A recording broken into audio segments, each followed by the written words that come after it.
What do Americans make of Donald Trump?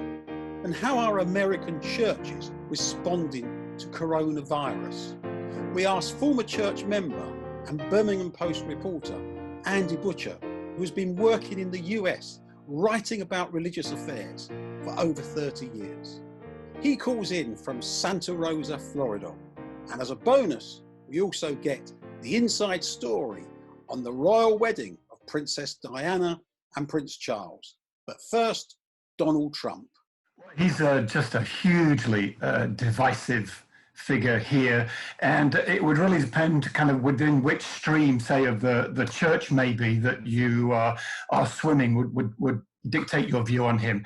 Some, and a not inconsiderable kind of part of the church, particularly the new church, maybe the charismatic and churches, would consider him to be God's divine appointment. They genuinely believe that he's been placed in history at this time by God for part of God's purposes. Then you've got a very large swath kind of down the center of the church that would be more considered. I heard it put this the other way.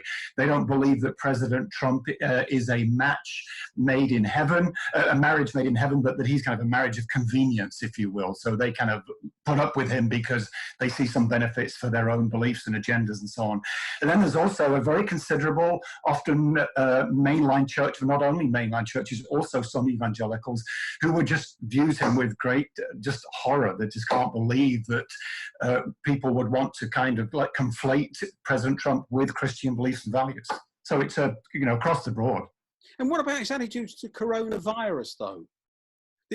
We had a report that he said that people should disinfect themselves or inject themselves with disinfectant and so on. I think one of the things with President Trump is you need to kind of listen actually closely to what he says. He didn't specifically say people should, he wasn't specifically advocating that, but he was certainly throwing it out as a possibility and something. The thing is, he often doesn't speak in complete sentences, so you're actually having to fill in the blanks of what you think he was meaning. But because he's such a divisive figure and so polarizing, on both sides, people choose to kind of interpret what he says in the way it fits with their beliefs of it. But you've only got to look at the briefings and see that what he says is not consistent with what you're hearing from the medical and scientific communities at times. You mentioned the churches in America and the different attitudes. One of the things that's been coming over strongly in this country in certain sections of the evangelical, charismatic, newer church media is the idea that a lot of churches in America are saying all we need is the Holy Spirit to protect us. We do not need to do social distancing. We do not need to close. Can you tell us what's really happening? Well, that is certainly happening. And you need to remember too, when you're looking at the United States from England, this is such a huge country, 350 million people. So you've got a broad spectrum there again. And often the media will pick up on those that are more kind of extreme or seemingly newsworthy, if you will. But it is true to say there are certainly churches that have embraced that idea that say we just need God and faith. And you've got to understand too, though, when you're looking at America, that American individualism runs so deep across the culture and into the church as well. So there's a much looser sense of like collective responsibility. It's more about the individual. And it's been said, and it's true of many Americans, that they love their country with a passion and they fear their government. They don't want to be controlled, by anybody. So there certainly are churches that have either insisted on meeting or even tried to keep meeting. Sadly, some of those have actually been more deaths as well. That's happened. Yeah, that's so more people have died in churches which have continued to meet. Is this what you're saying? Well, I'm not saying statistically more, but certainly there have been reports that where churches have continued to meet, there have been these clusters and outbreaks and deaths. And in fact, several kind of prominent, local pastors who have been very vociferous about their independence and their right, they've been among those who have sadly died. Yeah. And what about the mainstream churches, the United Methodist Church, the Southern Baptist, the Episcopalians and so on? Where do they sit on this? Well, I think and it would be unfair to include all of the Pentecostal and charismatic churches too in that more kind of reactionary, independent view. That's certainly not true. But I would say of the broad swath of churches, there's that sense that, yes, okay, we believe in, we trust God and we trust him, our lives to him, but we also have a responsibility to look out for others, right? The Bible tells us to look to the interests of others. So part of that is having our sense of communal and community responsibility.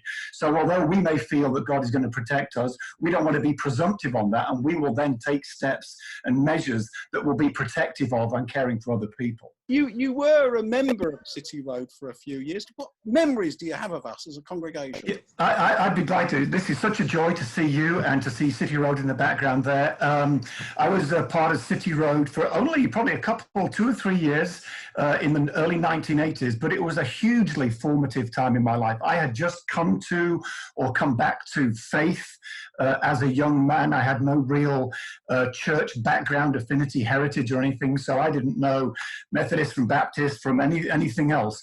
But I lived literally just around the corner from the church, about a 5-minute walk away in a little flat on Rotten Park Road.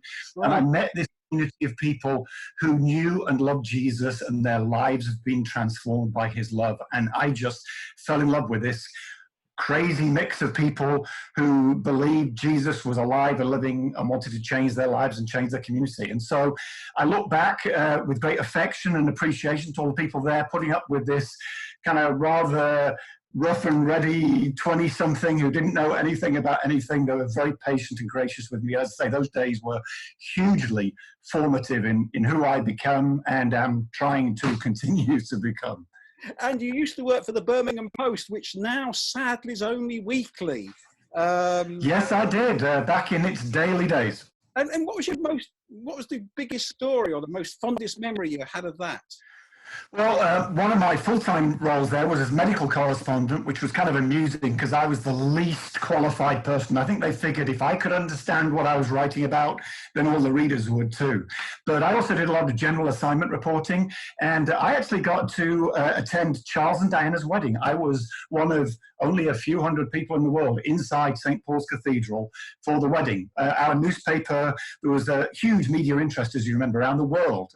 People wanting to be at this royal love story, and our newspaper kind of won one of the journalist tickets, kind of like a Willy Wonka ticket. And I guess somebody looked around in the newsroom when that happened and said, hey Andy, have you got a decent suit? And I did. So there you go. I was sent off, and I was 200-300 feet away from Charles and Diana when they got married. Well, let me ask you the question that a lot of people ask: did the dress look as crumpled up in real life? It really did. And that's a whole conversation about the media one day. But I think those of us, we were hidden, the journalists were hidden kind of behind a couple of the columns. And when she came in the door, you'll remember this was the biggest national secret in England for centuries, right? What's the dress going to be like? And we all kind of went, huh? But most of us went on to collude and write this story about this great fairy tale romance, right? So... Well, there we are. It's really good to talk to you again, Andy. Thank you very much for coming into us. I gather there's been some problems where you live at the moment. Just